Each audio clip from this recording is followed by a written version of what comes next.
Buenas tardes, soy Juan Marcos Pérez, veterano de guerra en Malvinas, nacido en San José del Rincón, camino de la colonización, Santa Fe la Vieja, 1573 Juan de Garay, funda, sigue San José del Rincón, Santa Fe de la Veracruz, Coronda, Rosario, Buenos Aires, y para mí como veterano de guerra ese camino de la colonización terminó el 2 de abril de 1982 con la recuperación de nuestras Islas Malvinas en una incruenta nación, acción que dolió por mucho al Imperio Británico. Mi madre, nacida en Román, norte de Santa Fe, muy cercana a Reconquista, vino a Santa Fe, ahí nacieron sus dos primeras hijas, posteriormente vendrían 3 hijas más, yo sería el 6º hijo, varón, el primero, varón, y conmigo 2 varones más, de los cuales los 3 fuimos contemporáneos a esa guerra. Ricardo, mi hermano, el que me sigue, estuvo en el 25, desde el año 78 ya estaba él, yo había ingresado a la Armada en el 76, para abril, los primeros días, es cambiado de destino, de Río Grande, lo pasan al Batallón Comando de Puerto Belgrano. Bueno, la niñez mía fue en Rincón, como dije, lugar donde nací, muy pobre. Mi mamá, madre soltera, tengo el apellido con mucha honra de ella. Y bueno, mi niñez fue muy buena, a pesar de ser por demás humilde. Caminé las tierras arenosas de Rincón. Ahí me llevaba al Centro de Acción Social. Tuve una niñez realmente linda. Era de andar mucho, vagué mucho. Con mis 5 años ya empecé a andar por las calles solo, 6, y al cumplir casi 7 años, el juez de menores me lleva, me separa de mi vieja, junto a el hermano que me seguía, y no volvimos más a Rincón. Estuvimos bajo juez durante 10 años más o menos. En el año 76, la jueza, ya no era un juez, que estaba de turno, hace posible mi ingreso, es mi tutora, para ingresar a la ESMA.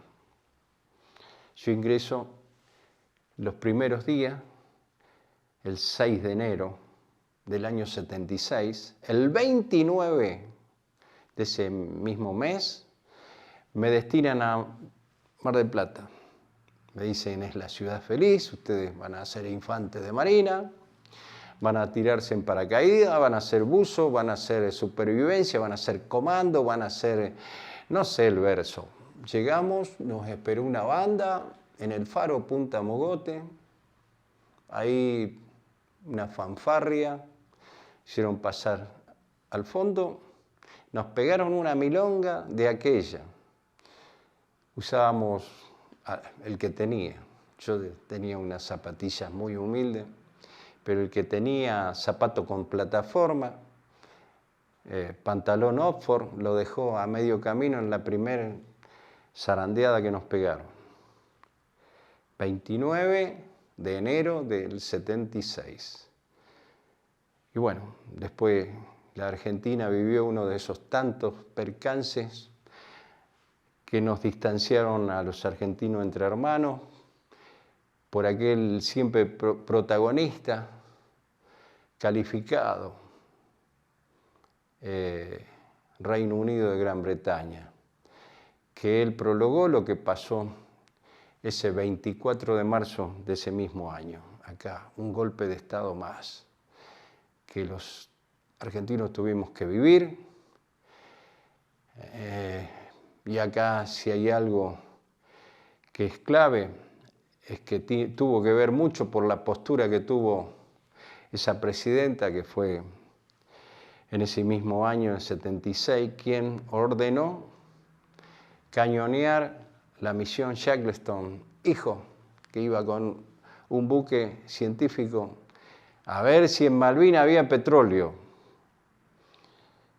Violó las reglas de límites del mar y el gobierno, con una mujer que tuvo lo que había que tener, hizo lo que había que hacer. El ejercicio pleno de la soberanía, desde el poder que tiene una primera magistratura. Y bueno, ahí comenzó el curso, esa era la escuela. Ahí estuve, ahí me forjaron como infante. El subdirector era el capitán de corbeta Carlos Hugo Roacio.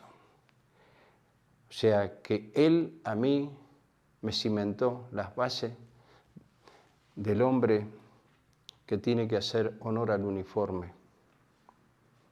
Él cada mañana presidía la formación y nos arengaba, nos daba fuerza para ser buenos hombres y por sobre todo querer la bandera.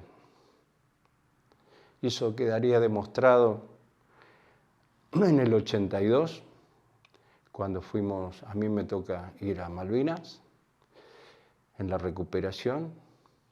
Mi hermano, si bien estuvo del 78 al 82, como dije, fue trasladado, pero dejó lo que tenía que dejar como continental, soldado continental en Río Grande, porque allí fue movilizado con el batallón comando al cual había sido transferido.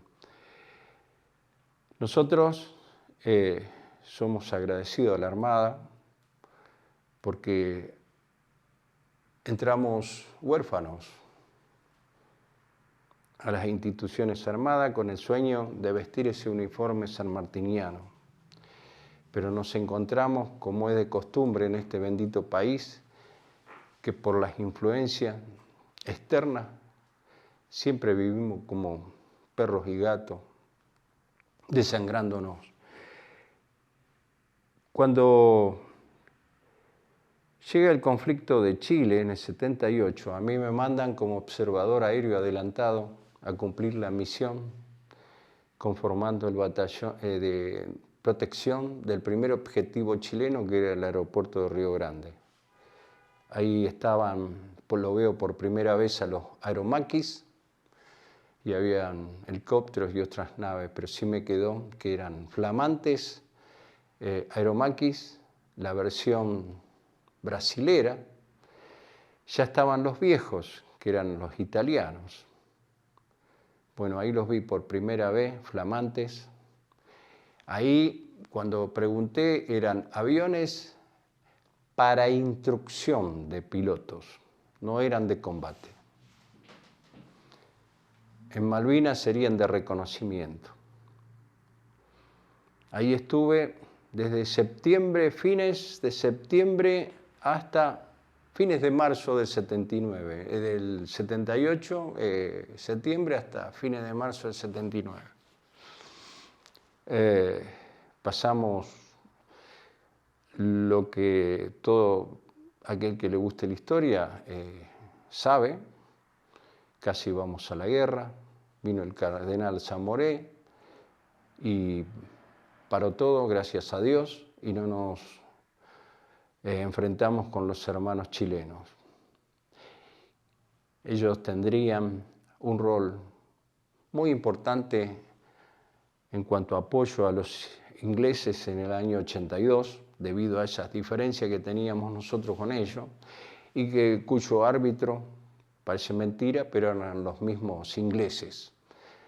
Nosotros queríamos llegar a un arreglo, un diferendo limítrofe por las islas Lennon, Picton y Nueva, y espacios marítimos correspondientes, y el árbitro eran los ingleses. Así que difícil que pudiéramos llegar a ser beneficiados en ese laudo. Bueno, al final tomó el Vaticano la sartén por el mango y bueno, terminó todo en un plebiscito, un sí no, que lo ganaron ellos, los chilenos. Y eso en el 84, pero en el 82, cuando fuimos a la guerra con los ingleses, los hermanos chilenos estuvieron de parte de los británicos. Fue un dolor muy grande porque San Martín hizo mucho para liberar Chile. Nosotros, los argentinos, jamás fuimos conquistadores. Nuestros ejércitos cruzaron la frontera para favorecer la libertad y la soberanía de nuestros pueblos hermanos.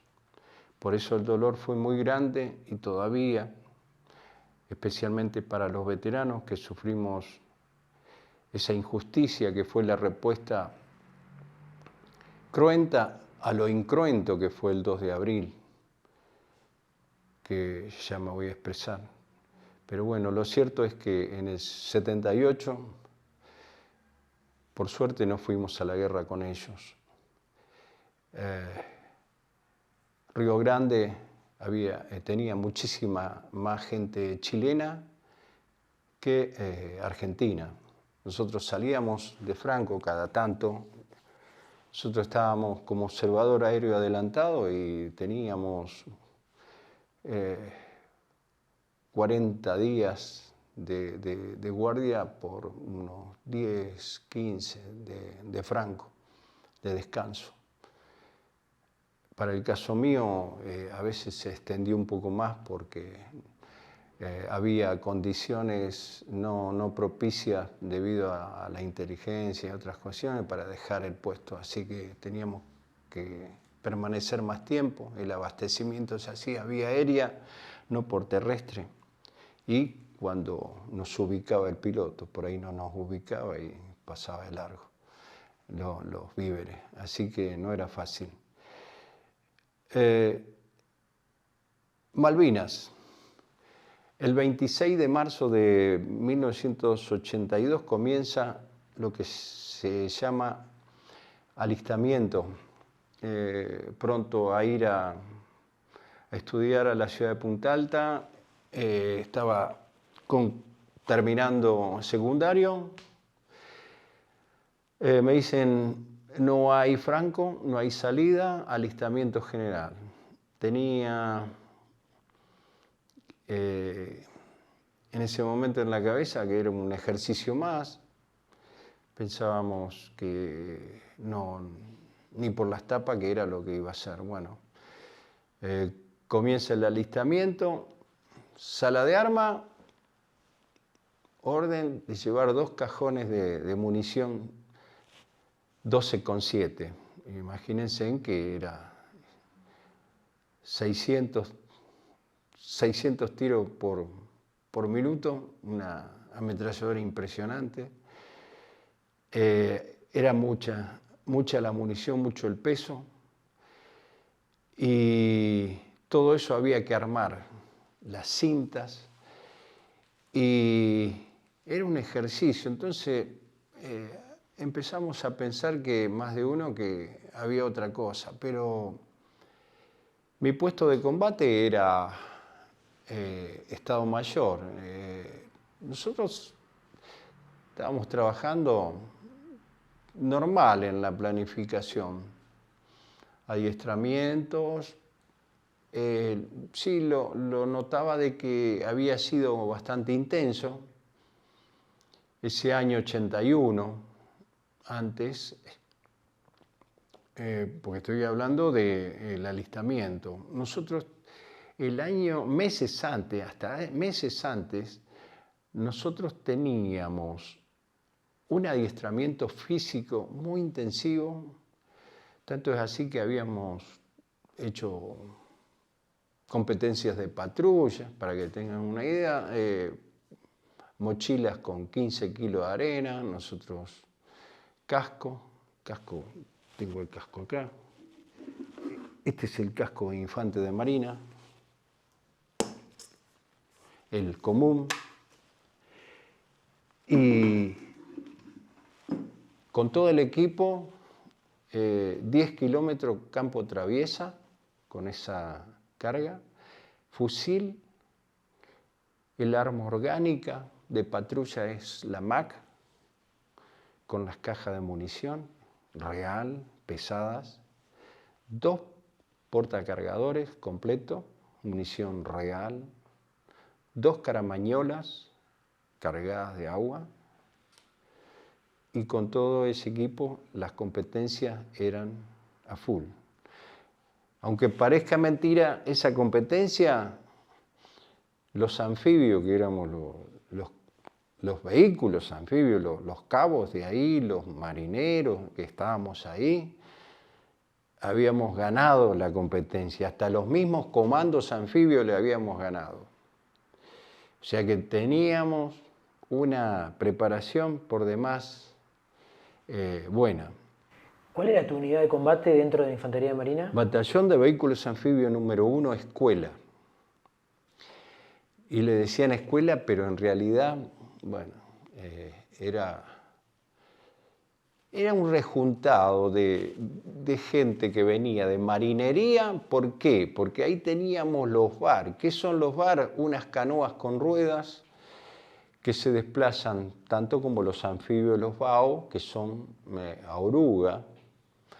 VAR significa vehículo anfibio a rueda. Esa es la canoa con rueda.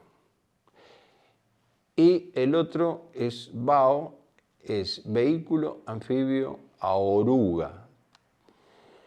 Ambos tienen la misma capacidad de ser lanzado desde un BDT, buque tanque de desembarco, sobre una playa hostil. Para el BAO lo hace a través de la oruga. Cuando llega a toca playa, toca fondo, y el VAR por las ruedas. Trepan la barranca, desembarca el VAR,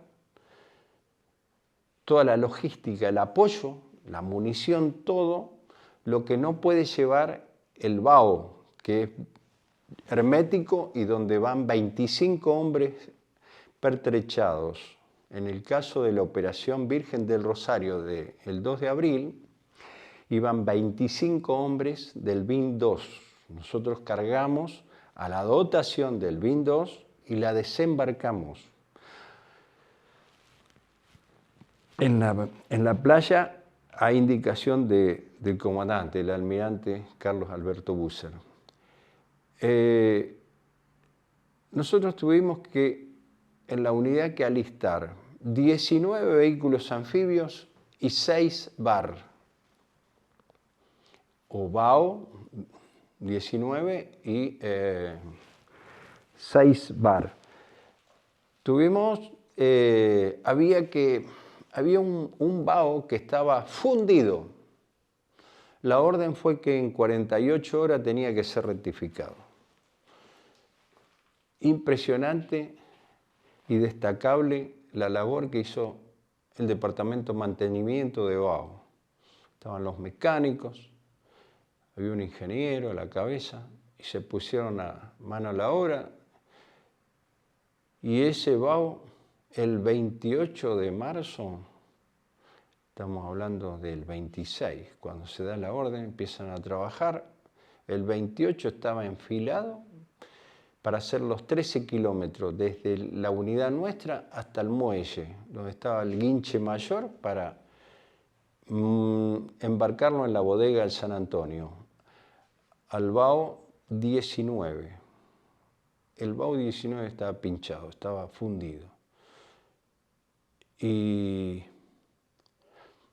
todos los vehículos fueron embarcados el 28 de marzo. Nosotros, esa mañana calurosa, fue de ordenamiento del plan de embarco para realizar una operación anfibia. Es una operación muy detallada, es una operación que tiene su concepción en lo estratégico y político, más allá del gobierno que sea, porque es una operación ofensiva, no es una operación defensiva. Se ejecuta en tácticas y en técnicas. Para ello hay una intensidad y adiestramiento que va primero en lo individual y después en lo colectivo, para decir así. O sea, primero en técnica y después en táctica. Cuando se ejecuta, comienza a ejecutarse la fase primera, el alistamiento, después viene la fase del embarco. En el embarco, yo pude observar el embarco de Seyneldin, el teniente coronel Seyneldin, como si fuera hoy, una mañana calurosa, ya eran las 10 y pico de la mañana, calurosa, embarcando a la gente del regimiento 25, del 5º Cuerpo de Ejército, estaban ahí ellos, se habían trasladado al puerto, y posteriormente vi también embarcar a quien sería el primer caído, el teniente recién ascendido, capitán de corbeta y segundo comandante del batallón de infantería de marina número 1, el capitán de corbeta, capitán de fragata post-mortem, Pedro Edgardo Giachino, único caído el 2 de abril de 1982. Él, cuando me refería recién a esa capacidad que habíamos logrado de adiestramiento, nunca me voy a olvidar, mi jefe de operaciones, pues trabajaba en el Estado Mayor yo, habíamos hecho las planillas de adiestramiento y me dice, bueno, mañana va a venir a pasarnos inspección el jefe. ¿Quién es el jefe? Teniente de navío Giachino. Ascendería el 31 de diciembre del 81 a capitán de corbeta y de ahí se iría como segundo comandante del BIN 1. Y de ahí se embarcaría en la Trinidad esa mañana y moriría en lo que fue el intento de rendición del gobernador Redhand. Cuando decías esa mañana, ¿será qué fecha? ¿Esa mañana sería qué día, qué fecha? Esa mañana fue el 28 de marzo que estábamos ahí, yo observaba todo ese plan de embarco. Cuando nos pasa, volviendo atrás, a la parte intensiva del adiestramiento y cómo era, es importante esto para que ustedes tengan una idea de cómo era Giachino, el capitán Giachino. Ingresa a donde estábamos, en esa oficina donde hacíamos toda la programación de las instrucciones, adiestramiento físico, con los vehículos anfibios y todo eso, yo estaba en ese lugar ahí.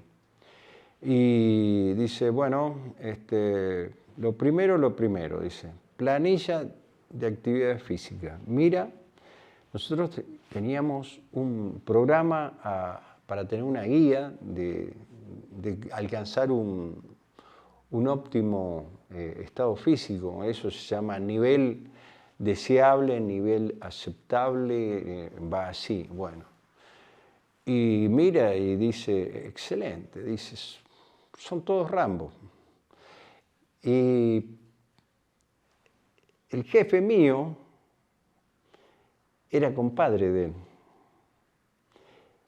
Y dice, sí señor. Y bueno, dice, ahora vamos a ver si es cierto. ¿Usted cómo se llama? Cabo Segundo Sopere. Listo, al piso. dice que hace 54 flexiones de brazos. Comienzo. Listo. 54. Me levanto todo colorado, cansado, transpirado y orgulloso de haber cumplido. Y me dice, descansa 5 minutos y me hace las 62 abdominales que dice que hace acá. Obvio, digo, señor, cállese la boca. Era recontra exigente.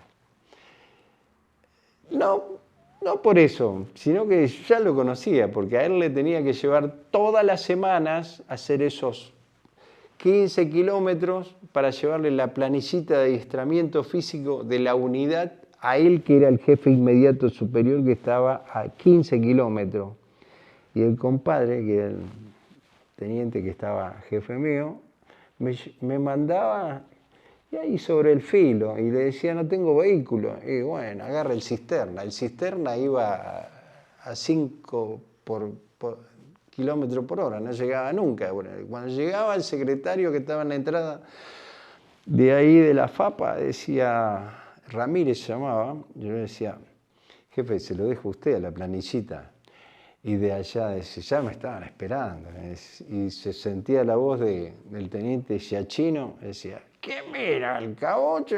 Viene tarde, listo, ¿qué pasa el flexionado? Pero era toda una cosa, qué sé yo, hoy yo la recuerdo y era una persona muy especial, era él. Comando anfibio dentro de la Infantería de Marina y es un orgullo ser comando anfibio. Es una capacitación que, no sé, el que la alcanza y se siente muy orgullosa de esa capacitación. Bueno, yo creo que él murió ofrendando, dio su vida, ofrendó su vida con el orgullo propio de un comando anfibio. Y no dudó cuando esa orden que vino directa del almirante Busser, cumplirla. Como jefe dio el ejemplo y hizo lo que había que hacer. Por eso es muy, muy importante esto. Bueno, siguiendo la observación esa del 28 de marzo del embarque, primeramente había dicho verlo a lo del teniente coronel Seineldin, posteriormente lo que fue la última imagen en vida del capitán de fragata post-mortem Pedro Edgardo Giachino, y finalmente pude observar hacia el oeste el crucero Ara General Belgrano, inmóvil, sin actividad. El agua, ahí el mar estaba hecho un aceite, había ese calor, ese olor a mar, todo era un cuadro muy, muy especial. Nosotros que no sabíamos, hasta ahí era un ejercicio.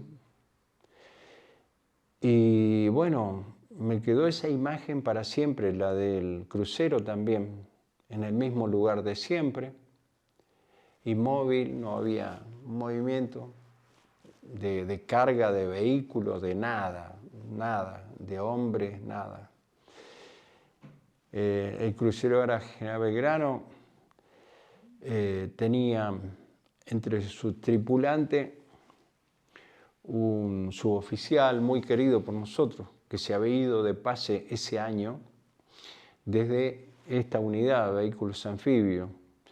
Él a todos los cabos y marineros más jóvenes, tipo 9, 10 de la mañana, nos hacía ir al lugar el último lugar que era donde no iba nadie a controlar nada.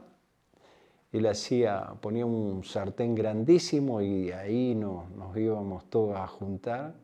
Alguien llevábamos lo que podíamos, un bife, un huevo, pan, todo, y él hacía lo que se llama fritanga y compartíamos todo. Estoy hablando del suboficial de mar Cristóbal López. Él perdió la vida en el crucero Ara General Belgrano el 2 de mayo del 82. Tuve una profunda tristeza, porque era un hombre buenísimo. Recuerdo tenía un Falcon 62, cada vez que pasaba por la guardia, lo llenaba de gente para cubrir esos dichosos 15 kilómetros para llegar hasta la base de Puerto Belgrano, donde estaba la ciudad de Punta Alta, cada vez que se retiraban de Franco. Me quedó esa imagen a mí de ese hombre buenísimo. Bueno, el crucero Belgrano salió de amarras ahí, rumbo a la gloria, el 16 de abril, para, bueno, nunca más volver. Me quedó esa imagen y bueno, de ahí cargado todo, embarcado todo, la tropa, la gente, los vehículos. En la parte de arriba el guinche mayor puso los 6, abajo iban 2 bar adelante, 2 atrás y arriba fueron 2 en la cubierta principal. Los Volvo ambulancias iban arriba, que en uno de ellos lo abordamos con Aníbal, que era mi compadre, Aníbal Espósito, quien sería el primer vehículo anfibio que recibiría 97 tiros, fueron los 97 tiros directos de los ingleses en la guerra.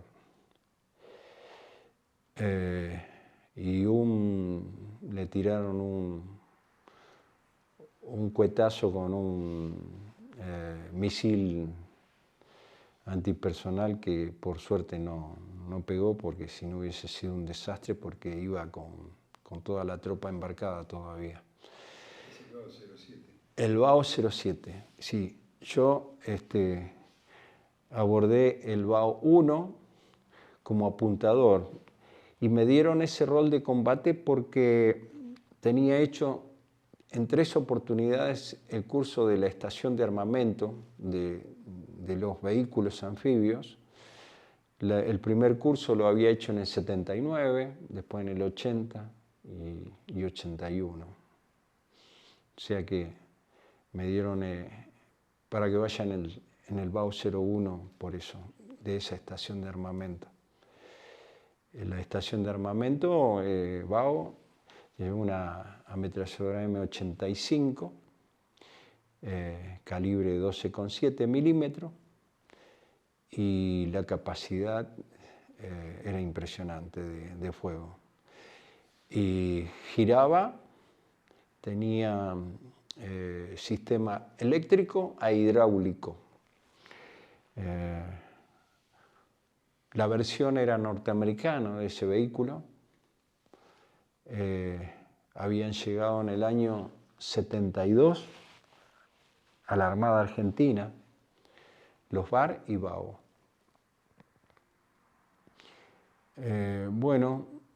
Una vez que estuvieron todos los vehículos embarcados, todo el personal embarcado,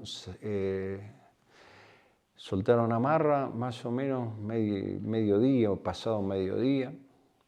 Recuerdo que se comentaba ahí en la cubierta principal que había agitación social en Buenos Aires, problemas.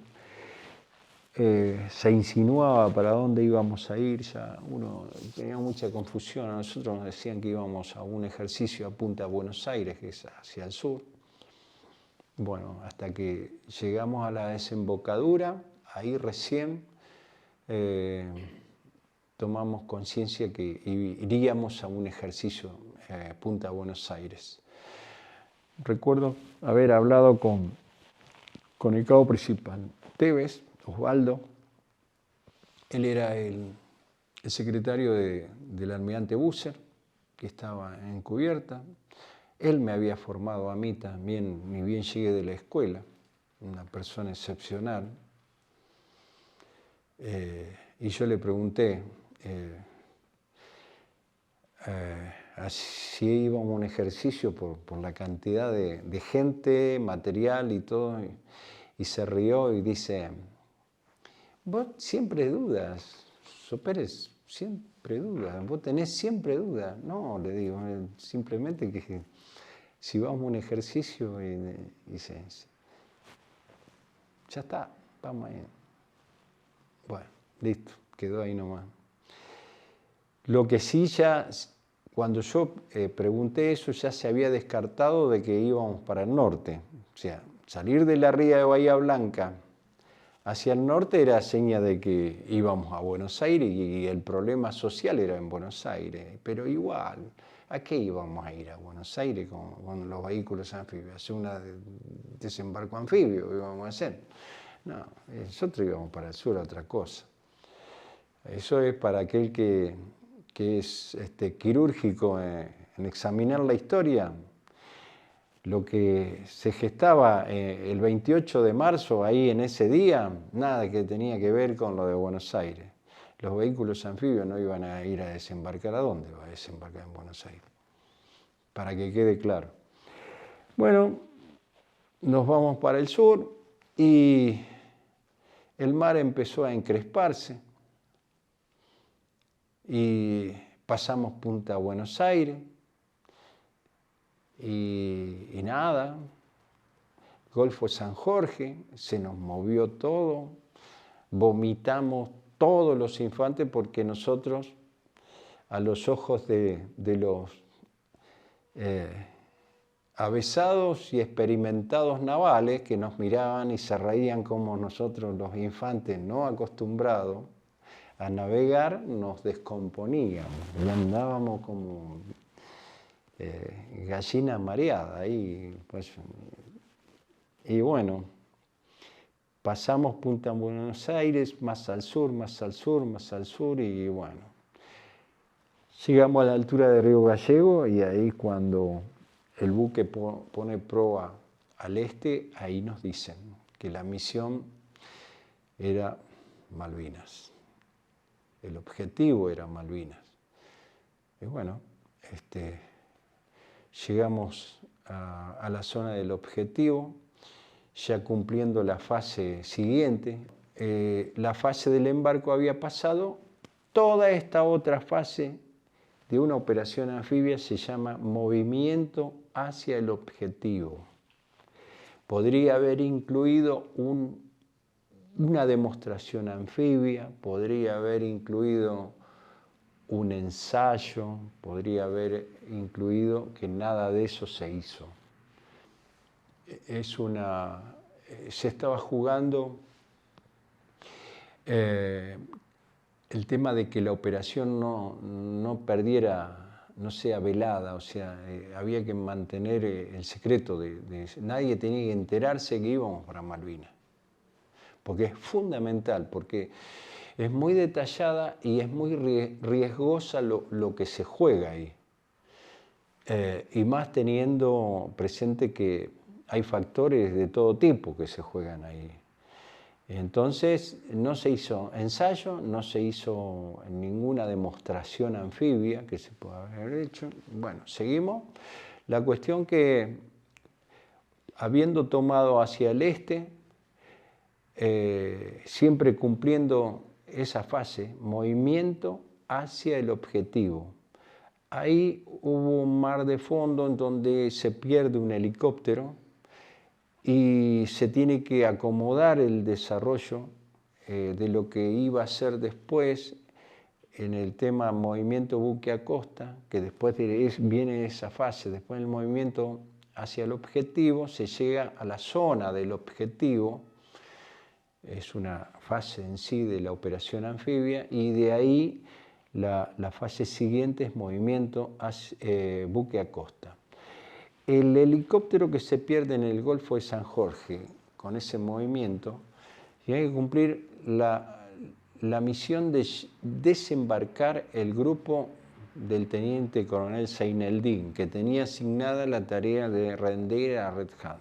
Bueno, en ese movimiento se suelta una trinca es las cadenas que se prenden a los vehículos en el rolido del San Antonio, para que no se muevan, va todo trincado al piso, son unos soportes donde se ponen los ganchos así, se prende del vehículo y se le da tensión de un lado, del otro, y queda agarrado así. Se zafó una, se movió con todo ese mar 7 que era impresionante, pasaban las olas por arriba del buque al agua. Entonces llevó a ajustar esa parte de la fase del detalle que tenía que cumplir el teniente coronel Seineldin, que era, bueno, cuando se rindiera, tomarle, tengo entendido, la rendición al gobernador colonialista.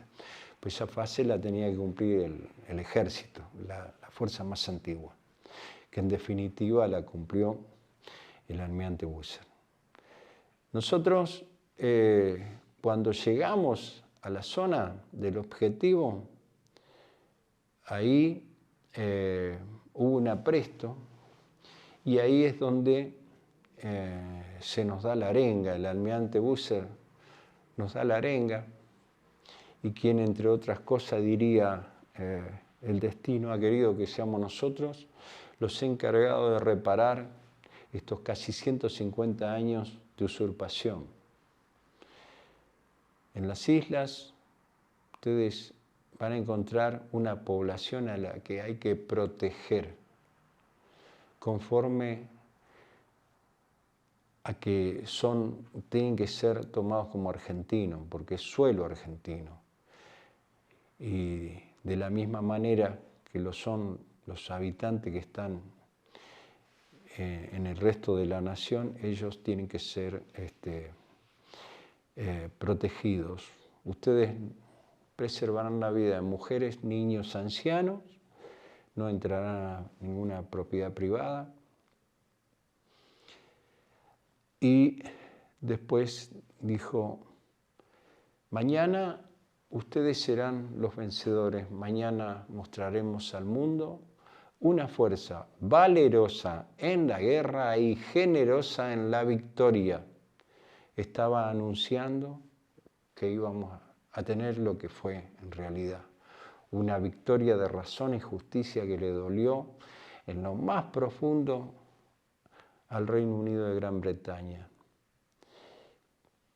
Tan profunda sería esa herida, solo comparable a la victoria del pueblo de Buenos Aires de 1806. El 12 de agosto de 1806 el pueblo de Buenos Aires venció a ese mismo enemigo, cuando ni siquiera éramos soberanos de España, el poder lo tenía España. Sin embargo, a pesar de tener el amo viejo ahí, ese pueblo sufrido y que quería ser libre, negro, esclavo, moreno, todo se organizó y lo venció al Reino Unido.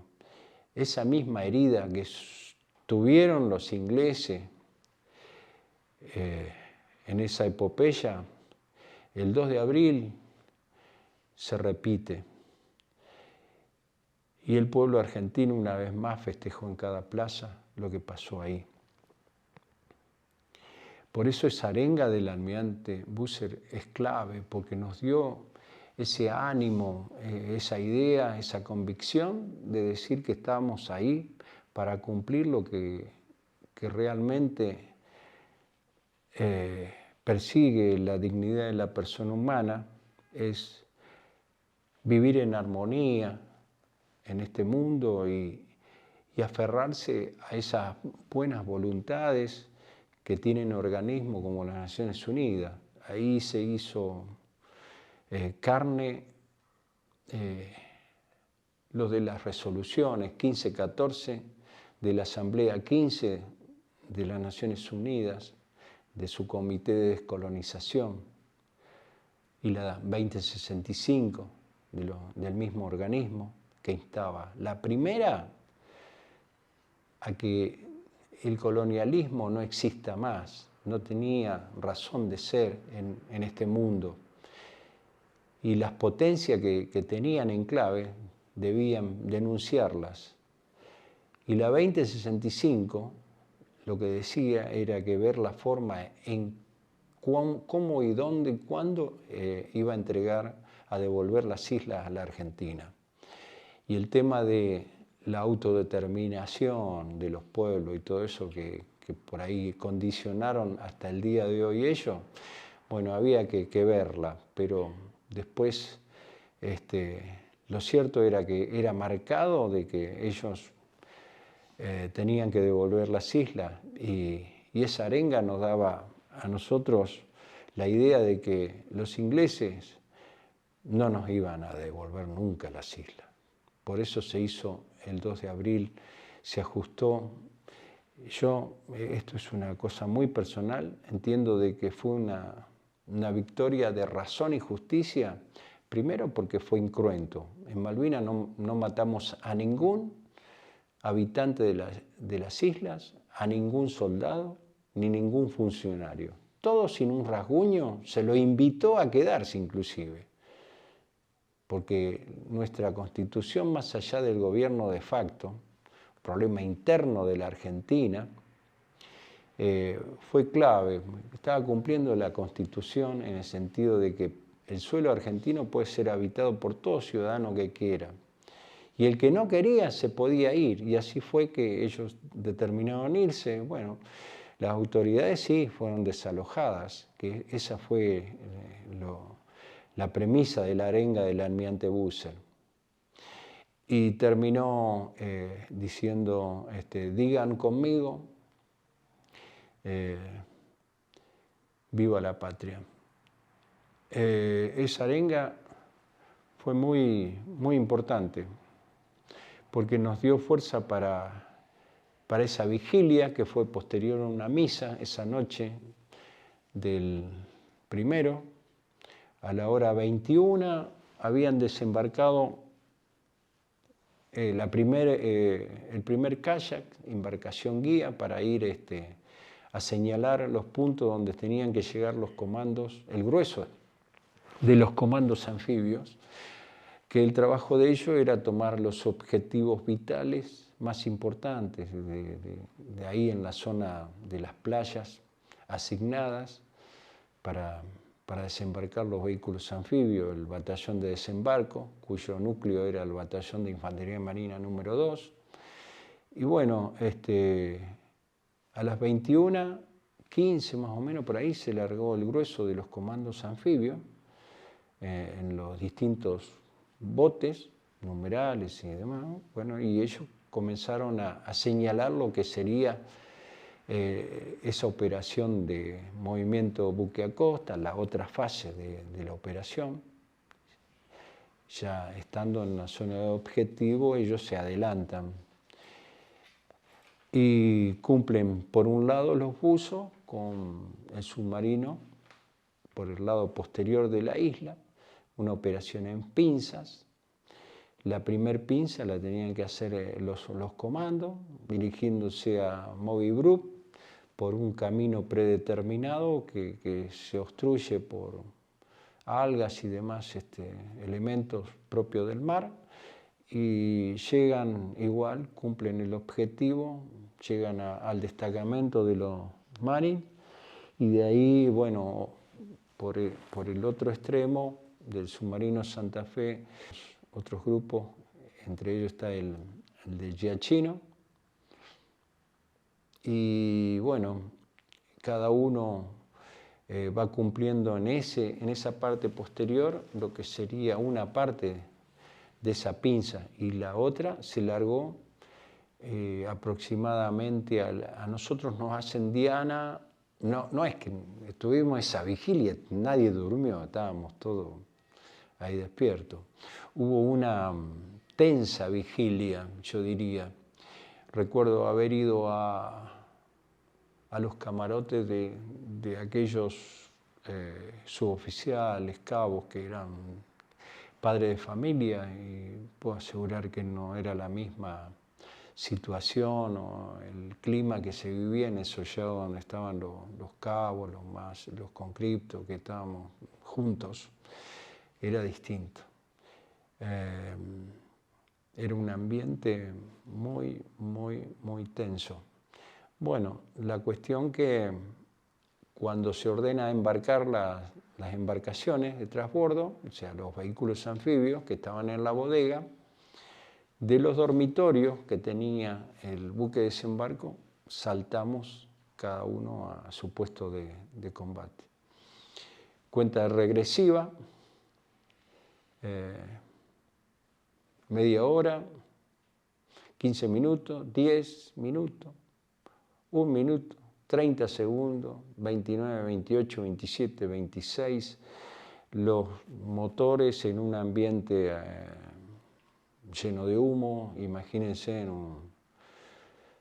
la bodega no daba abasto para expulsar todos los gases de todos los vehículos encendidos a la vez, los motores, un ruido, luces rojas y comenzar a abrirse la proa del San Antonio, la fauce, como se dice, o la trompa.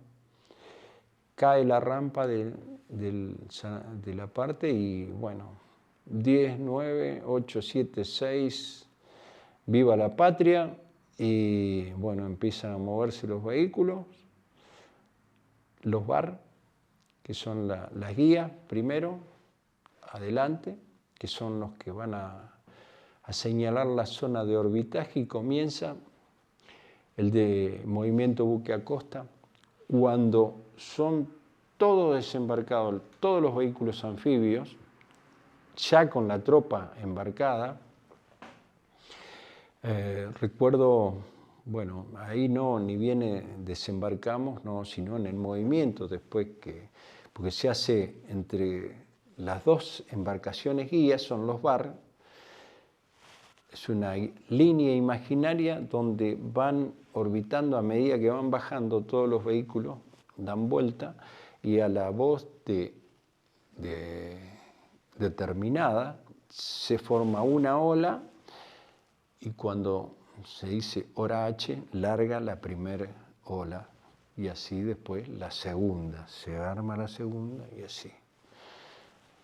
Esa es la fase del movimiento buque a costa.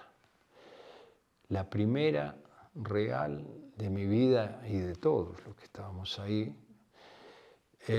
Fue muy, muy especial ese movimiento, porque yo veía al frente la playa, pero el jefe que iba de los 25 hombres me decía, apuntador, y me hablaba y me gritaba, porque no, el ruido era infernal. Imagínense que cuando se dice hora H, los vehículos anfibios ponen al máximo los jets, al máximo ese movimiento desde el punto de la línea hasta tocar la playa y buscar una posición relativa favorable. Es impresionante la velocidad que hay que tomar ahí. Siempre pensando que nos iban a cañonear, porque la vulnerabilidad se da de la embarcación. Es en ese momento en que se va acercando a la playa, porque si están los tiradores con misiles, con los cañones, con lo que quieran, de ahí hacen blanco. Y bueno, ese fue un momento clave, muy especial. Bueno, la cuestión que se cumple la fase esa, sin novedad, llegamos a la playa, iba la bandera, el abanderado casualmente ya en otra unidad, en el BIN 2, estaba como abanderado, era el jefe, que era el jefe mío en el 81, que contaba la anécdota del capitán Giachino. Y bueno, yo lo vi a él, vi la bandera que iba ahí, y era como que nos daba a nosotros, nos llenaba de orgullo ver la bandera que nos iba acompañando en ese movimiento. Desembarcó la bandera argentina en un vehículo anfibio. Iba trémula ahí, en cada movimiento. O sea que nosotros lo que estábamos ahí, le dábamos una, qué sé yo, nos inundaba de convicción, de sentido de patriotismo, de justicia, de razón y todo lo que estábamos ahí. Cuando llegamos a un determinado punto nos hicieron parar porque se destaca la vanguardia del aeropuerto. Ahí iba Aníbal Espósito. En la vanguardia iba otro vehículo. El jefe de la vanguardia era el capitán Santillán, capitán de corbeta. Y también iba Seineldín, subordinado a él, porque ya no iba a cumplir la misión que predeterminada en un principio. O sea que cumplió la misión como un infante más, por eso se subordinó a un oficial de la Armada con menor rango. Parece mentira, pero ahí habló muy bien del teniente coronel Seineldín, que dejaría después su impronta en lo que fue la defensa de ese 2 de abril. Bueno, llegamos a ese punto. Es destacada la vanguardia del aeropuerto. Ellos se encuentran que está todo ahí revuelto, con obstáculos, todo. Limpian todo eso, regularizan lo más que pueden, toman todo posición, todo ahí del aeropuerto, regresan, se unen a la columna y todo sigue a órdenes del comandante de las fuerzas de embarco, el almirante Busser. Nos dirigimos a toda velocidad a la entrada del pueblo. Bueno, ahí divisamos unas máquinas viales y demás, y a 600 metros de llegar comenzó un fuego directo de parte de un grupo enemigo inglés. Y bueno, la orden fue desplazarnos a la banquina y bajar las rampas y desembarcar toda la tropa y comenzar a tirar. En ese mismo momento se hace un silencio y es simultáneo un tiroteo en el lado opuesto, o sea, en la residencia. E inmediatamente yo por los auriculares escucho que tenemos un herido, que lo mismo escuchan todos los que tenían ahí, digamos, enlace por el canal táctico. Y bueno, se trataba con el tiempo yo me di cuenta que era el jefe del grupo Giachino, bueno, su líder. Y pude observar, porque lo tenía ahí, a su compadre, pude ver, bueno, sentí la tristeza, se dio cuenta que había sido herido, justamente era el abanderado.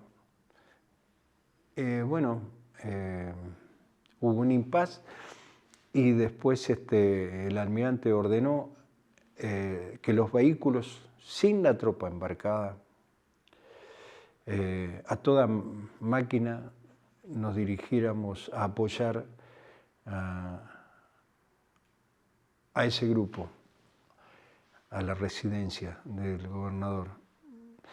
Entramos a toda máquina. Me acuerdo que me guiaba, él me decía, Castro era el conductor del BAU 1, me decía, Marco, guíame si llevo, y yo le iba dando, sí, girá, la derecha, izquierda, derecha, y pues le pegamos una empalizada, la rompimos toda, pero íbamos a toda máquina para allá. Y bueno, simultáneamente se iban dando las órdenes donde tenía que cubrir, separar, distribuir la seguridad con los vehículos anfibios en los distintos puntos. Y ahí a nosotros nos tocó quedarnos en determinado lugar y en ese interín es que se da el desenlace en donde llega el almirante Busser con el Baukommando. El Baukommando es el Bau donde iba todo el Estado Mayor, de donde se dirigían todas las órdenes. Él, estratégicamente en un punto comienza a ver cómo se daba el desenlace.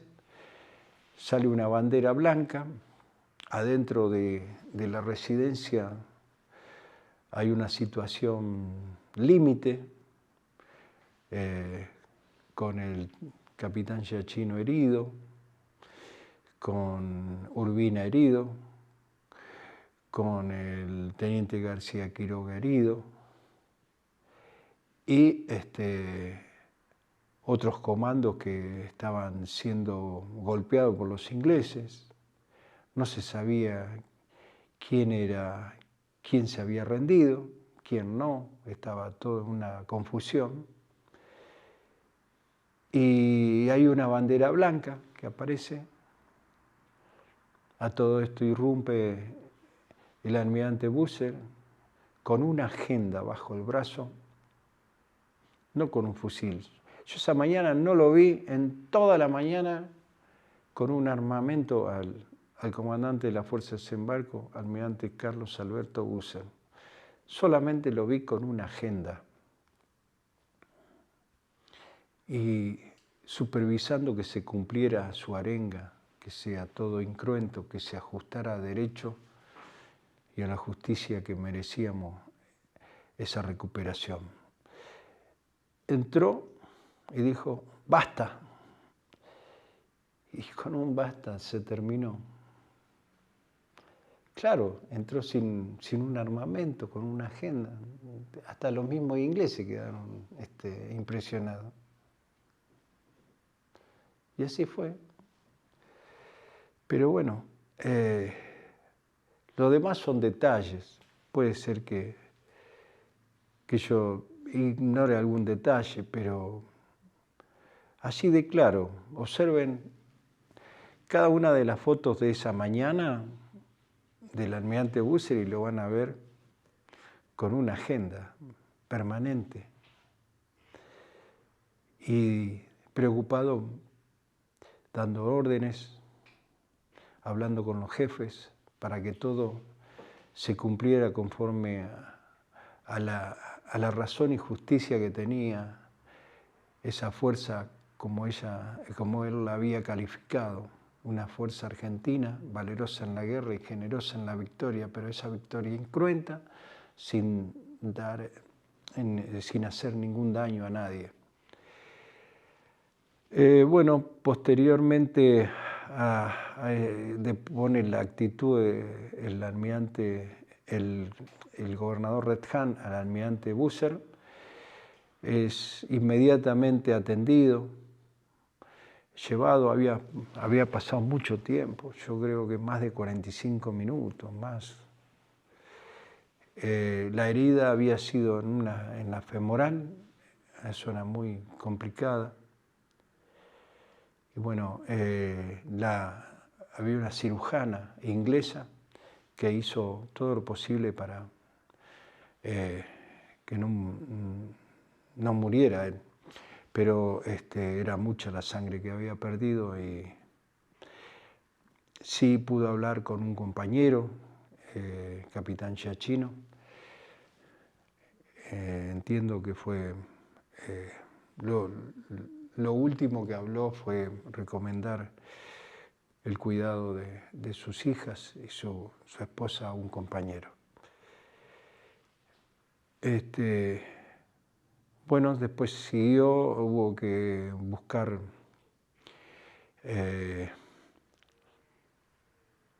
unos prófugos, prisioneros, hacerlo a las horas, por ahí los tomaron prisioneros, habían huido. Y bueno, vino la parte, digamos, protocolar, por llamar así.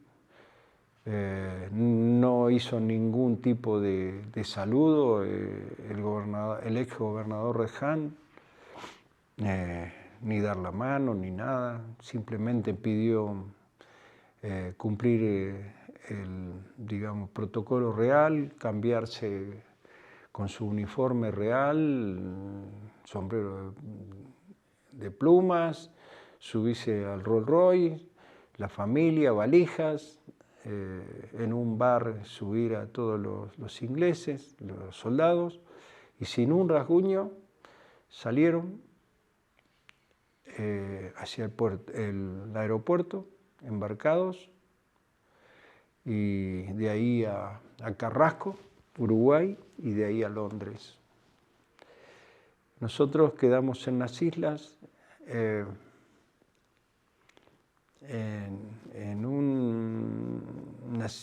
una condición un poco extraña, porque no podíamos comprender lo que había pasado. Habíamos rendido al Reino Unido de Gran Bretaña una vez más, no podíamos creer. Me dio mucha tristeza porque después no se reconoció eso en la posguerra, a esa victoria. Es decir, esto de que la historia la escriben los que ganan, eso para estos poderosos escribieron después del 14 de junio, que el 2 de abril no pasó nada, ellos no perdieron ninguna batalla ni nada. Y para mí fue una victoria de razón y justicia tan grande que ellos nos trajeron una guerra que no deseábamos, la República Argentina no deseaba esa guerra, una guerra que nunca debió existir, una guerra que marcaron el comienzo con una zona de exclusión que ellos impusieron, no obstante que nosotros habíamos ya retomado el suelo de Malvinas. Igual ellos, y nosotros aceptamos esa zona de exclusión, y no entiendo por qué. Porque ya el 2 de abril nosotros habíamos recuperado el suelo y la integridad territorial por derecho, que siempre fue nuestra. Después del 14 de junio nos impusieron las reglas del vencedor. Y la respuesta que hubo de Inglaterra para con nuestra nación fue fundada en que si no había guerra, no había tratado de paz posguerra. Acuerdo de Madrid, de Londres, Acuerdo de Madrid I y II, que nos condicionó la vida para siempre hasta el día de hoy, con todo lo que es de público conocimiento que nos pasa a los argentinos. Y el protagonismo que ellos tienen, con leyes como la Ley de Garantía a las Inversiones Británicas, 24.184 del año 1992. Los acuerdos de Madrid y Londres se firmaron en febrero, diciembre-febrero del 89 y 90. Acuerdo de completa sumisión, verdadero Tratado de Versalles, como el que le hicieron cumplir a la Alemania en la Primera Guerra Mundial. Y bueno, ahí nosotros ese 2 de abril parecía mentira, estábamos como en un éxtasis. Yo personalmente digo, cuando llegamos con algunos compañeros hablábamos, decían, pero nosotros, ¿viste lo que hemos hecho? Y no. Yo le pregunté a un periodista del diario La Nación, y que sacó 2 fotos a los anfibios donde yo estaba, y dice, ustedes no saben lo que han hecho, muchachos, no saben lo que son las plazas en toda la República Argentina, ustedes no tienen ni idea de lo que han hecho. Y empezamos a tomar conciencia. Yo por ahí escuché a los más viejos, suboficiales, porque oficiales había poco, nosotros teníamos un teniente de navío Forbiche, era jefe de los BAO, y el teniente de navío Barrale era jefe de los BAR. Teniente de navío. El segundo comandante nuestro fue el que ofició de traductor entre Red Han y el almirante Busser. Era el segundo comandante del batallón de vehículos anfibios, de apellido Gov. Y bueno, esa tarde-noche, sentados en una de las calles, en los cordones de las calles de Malvinas, comimos un guisito de lentejas con chorizo colorado y otras cosas que tenían trocitos de carne, y brindamos con una botellita de vino, 3/4, era para 4, me acuerdo, teníamos que repartir ahí. Pusimos en los jarros de aluminio, brindamos y ahí se terminó el día para nosotros. Se había cumplido la misión.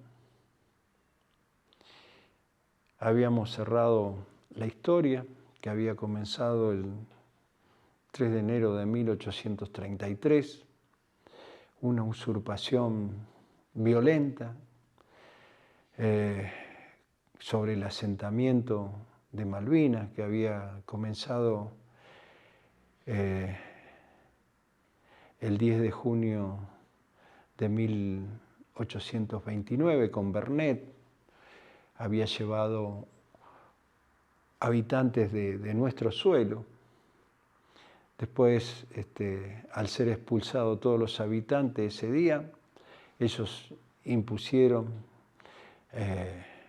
plantaron, por decir así, habitantes extraños a nuestra patria. Y de ahí vino toda la historia. Cerramos prácticamente lo que es la historia de la colonización en Argentina y la región. Esa colonización, como yo decía, para la región nuestra acá, de que somos del litoral, había empezado en 1573 con Juan de Garay, terminó ahí el 2 de abril de 1982. Marcos, una vez recuperadas las islas, permanecen un tiempo en Malvinas, regresás al continente. ¿Cómo viviste esos días de la guerra estando en el continente y cuáles fueron las sensaciones a las que te enfrentaste desde el 14 de junio cuando te enteraste de la rendición? Bueno, nosotros reembarcamos el 3 a la noche por agua, en vez de con el guinche, porque no había guinche que levante 18 toneladas. Cada vehículo anfibio pesaba 18 toneladas. O sea que tuvimos que bajar por una rampa ahí en Puerto Argentino y embarcar, que había llegado el BDT, el buque Ara San Antonio de desembarco, nos abrió la proa y por rampa fuimos subiendo uno a uno adentro. Y zarpamos noche del 3. Veníamos queriendo ganar rápidamente la zona más playa de la costa argentina. ¿Por qué? Porque ya nos decía que venía un submarino al encuentro nuestro. El capitán le mandó, tenía 2 máquinas el San Antonio, le mandó a full las 2 máquinas y una, ¡pum!, reventó. Nosotros veníamos contentos en el comedor con el teniente Barrale, que era más... Teniente Forbich, el jefe nuestro de los BAO, era más serio, pero el teniente Barrale, yo me acuerdo, estamos hablando de un oficial joven, y joven como nosotros. Veníamos bailando, festejando en el comedor. Todavía la victoria tenía mucho de festejo todavía. Pero por ahí se siente un brum, se paró una de las máquinas. Así que ahí empezamos a ponernos serios.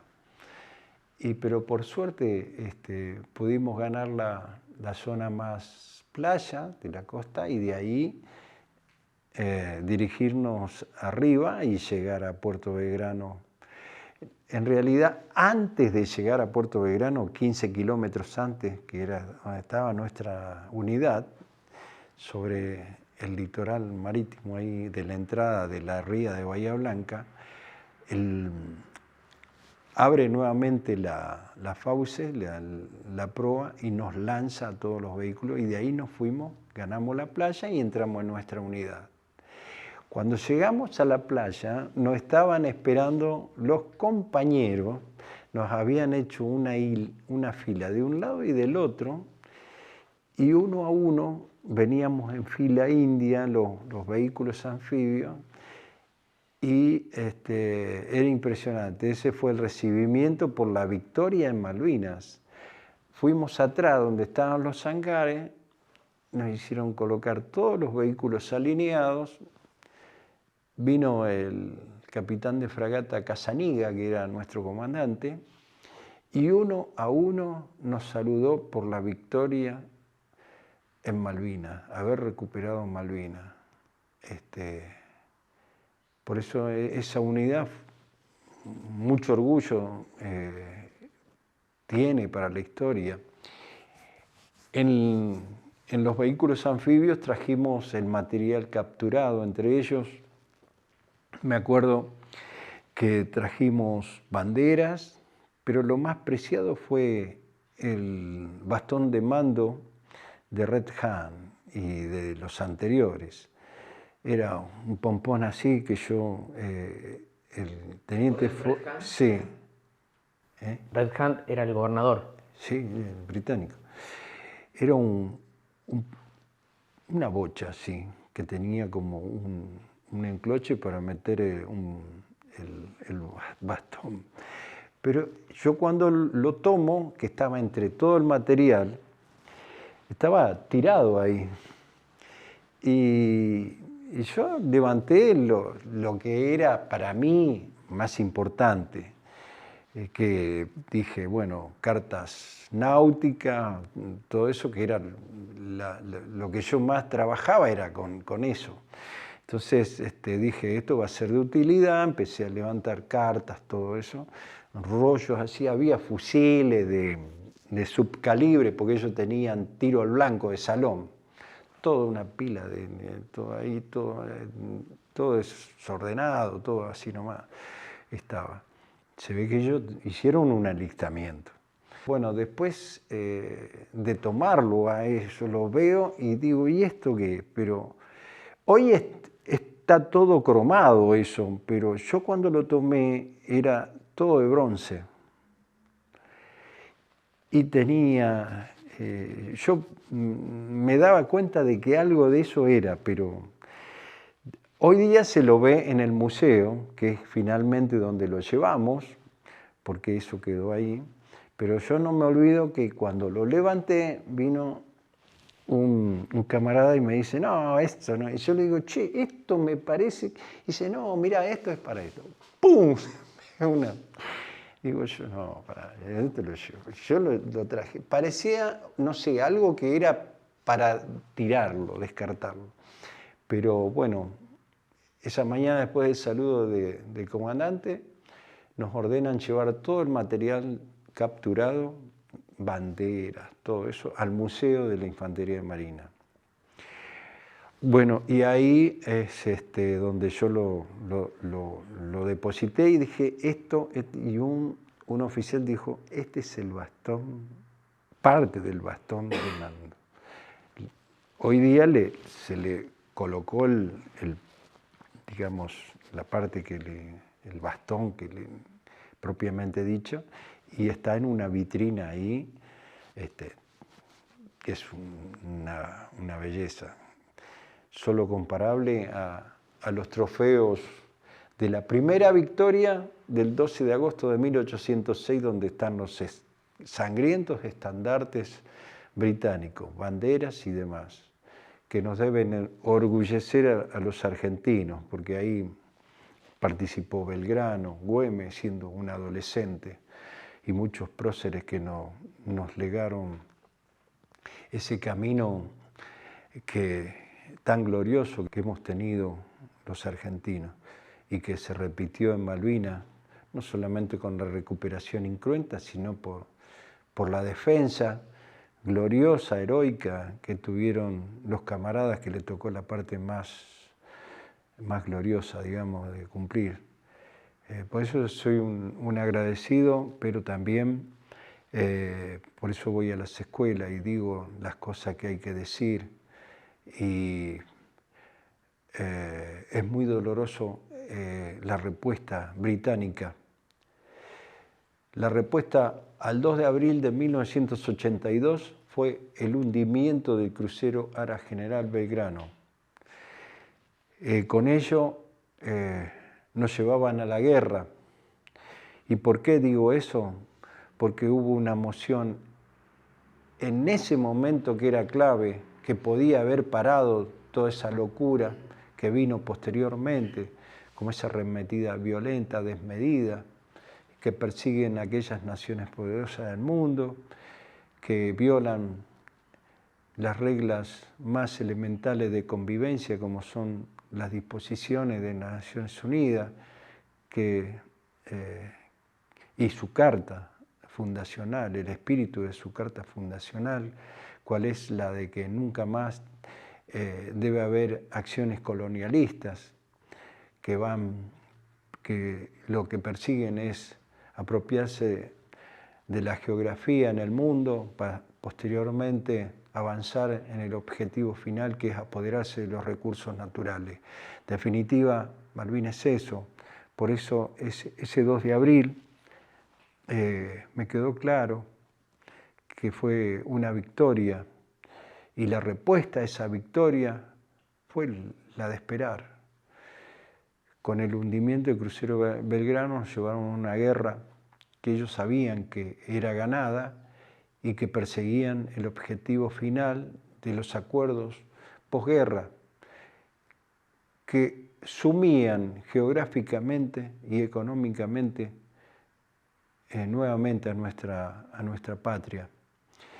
Y para la región, por lo estratégico que son las islas,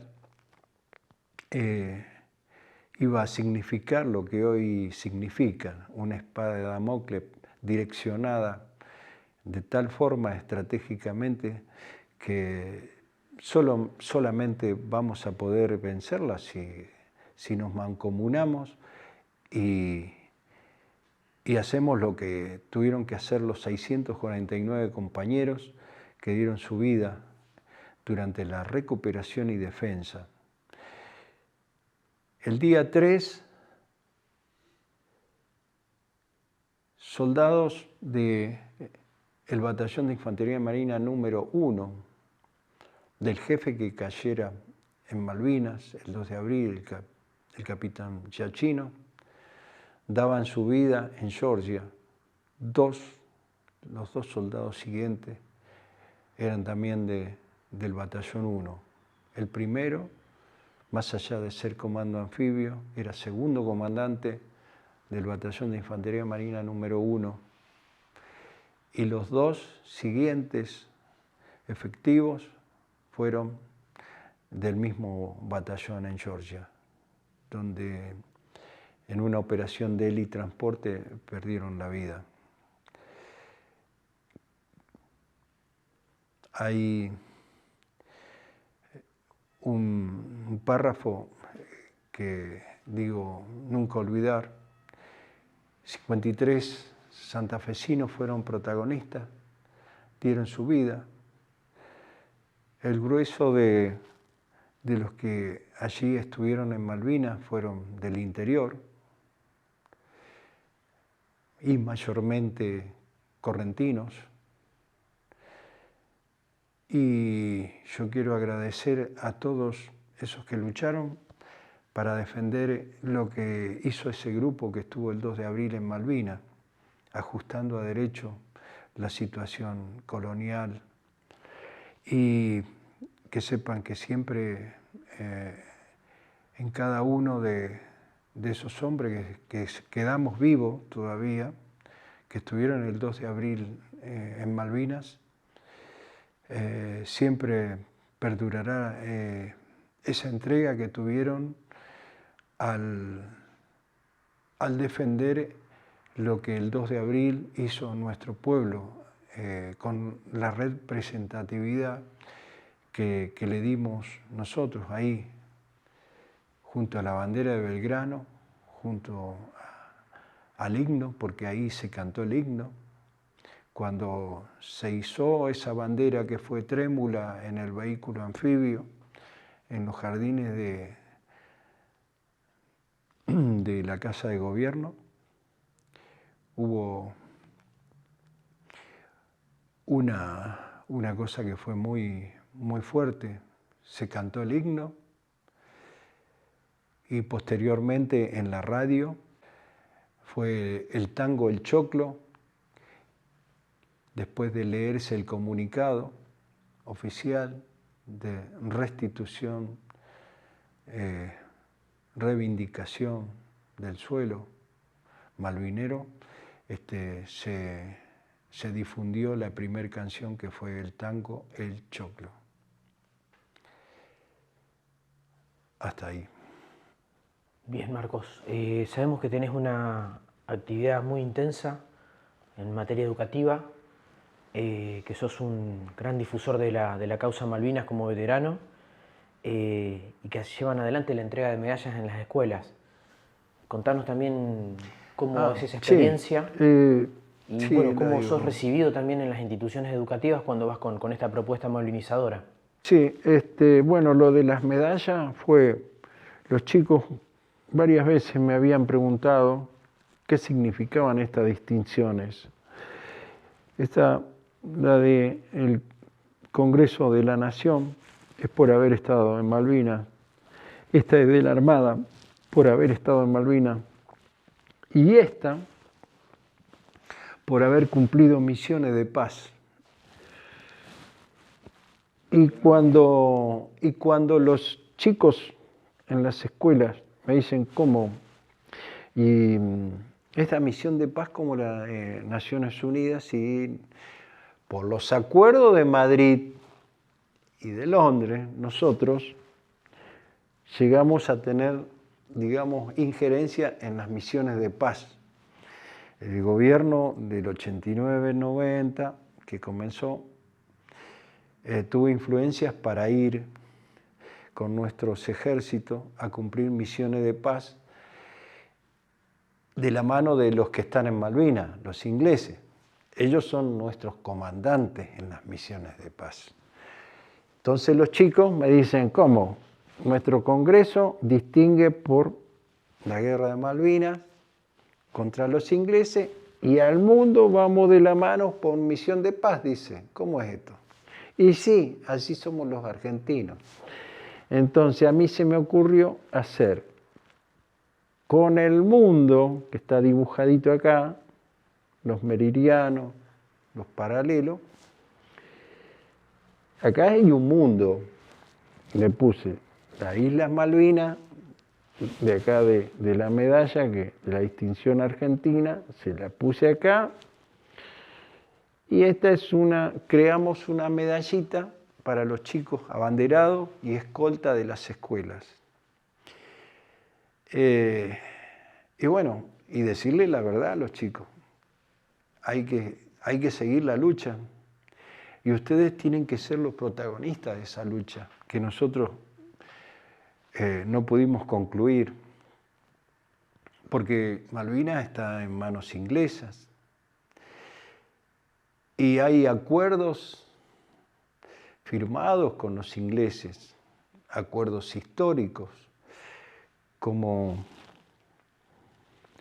el primer Tratado de Amistad, Comercio Libre de Navegación de 1825, que es el primer revés y, digamos, el primer castigo que nos impusieron los ingleses acá en la región, porque fue regional ese tratado, no únicamente para nosotros como argentinos. Fue por el revés que sufrieron en el 12 de agosto de 1806 y nos reconocían con ese tratado el 9 de julio de 1816, que éramos independientes de todo dominio extranjero, pero con la condición de que ustedes nos dejen navegar, que tengan amistad perpetua y que el comercio, y nosotros no teníamos ni buque ni nada en 1825. Ellos fueron muy, muy astutos para manejarnos a nosotros. Después vendrían los otros tratados, acuerdos, como el Pacto Roca-Russiman, ya avanzado, ya habían colocado su clase dirigente, su élite, su oligarquía. La oligarquía inglesa acá se cimentó el mismísimo 12 de agosto de 1806 y de ahí fueron protagonistas siempre. Primero, favoreciendo a nuestros próceres en el sentido de que se desligaran del viejo amo. En 1824, con la batalla de Ayacucho, la región toda queda libre de dominio español, entonces ellos salen con este famoso tratado de amistad, comercio y libre navegación y dicen, bueno, nosotros somos buenos, somos los padres de la revolución industrial, muchachos, mándennos 10 buques de cuero, de cebo, y nosotros le vamos a mandar un buquecito de manufactura. Ese primer tratado tuvo su ratificación en la década infame, con el Pacto Roca-Russiman, que le costó la vida a un joven senador Boldaberre en el mismísimo Senado de la Nación, cuando en el intento de asesinar a Lisandro de la Torre, para que posteriormente dejara su banca y se suicidara. Después vinieron todos los golpes de Estado, lo sabemos, siempre prolongado por los ingleses. ¿Por qué? Porque ellos nunca quisieron que nosotros nos encamináramos en esa senda, en esa huella a la prosperidad, donde queríamos levantar cabeza, industrializar y todo lo demás. Prueba de ello da la famosa reforma constitucional del año 1949. ¿Y qué le siguió como consecuencia a eso? En lo que hace a siempre estar detrás en las sombras, viendo qué hacíamos y no hacíamos para prosperar.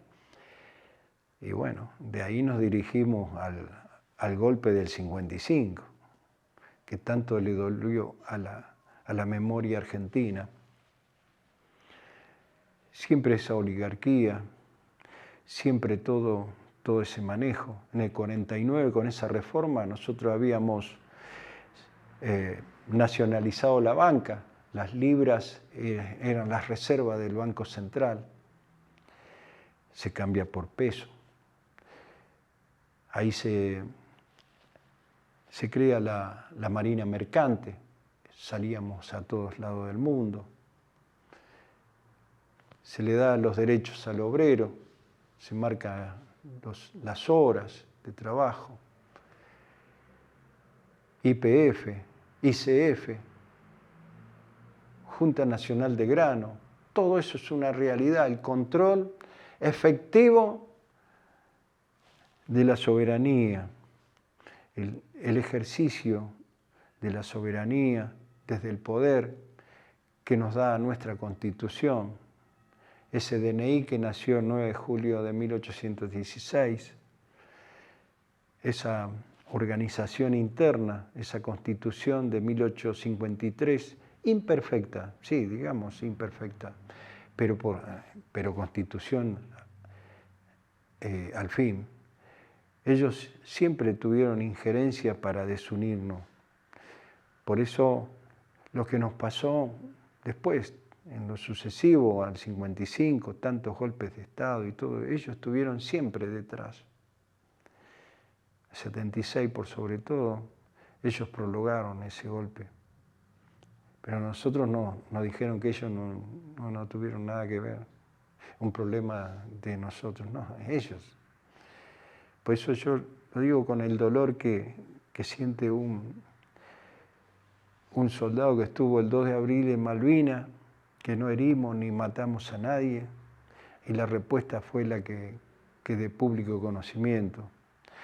Hundir un buque, matar 323 argentinos, privar a las familias de lo que significa un integrante que hace a que esa madre, ese padre, ese hijo, ese hermano, hasta el día de hoy, después de que se hundió ese buque, hay 300, tengo entendido más o menos, 317 almas que están en lo profundo del océano.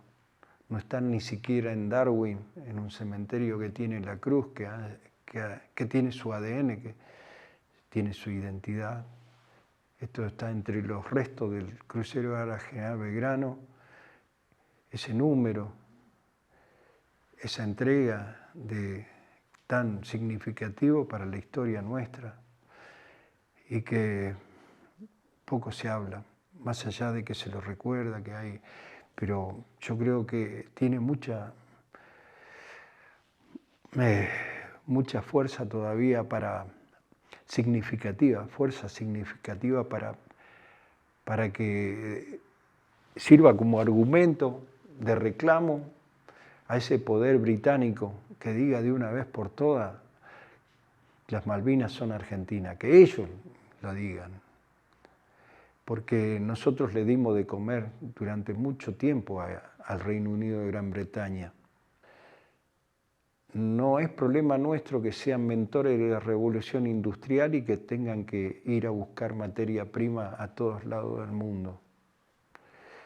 El problema de ellos es un problema que se puede solucionar con verdadera amistad, comercio y libre navegación, pero genuinamente como Dios manda, y ese organismo que tiene que ponerse los pantalones en las Naciones Unidas, de una vez por todas, porque ese Consejo de Seguridad, base de poder de quienes están enfrentados hoy en Ucrania, en Palestina y todo eso, deja mucho que desear.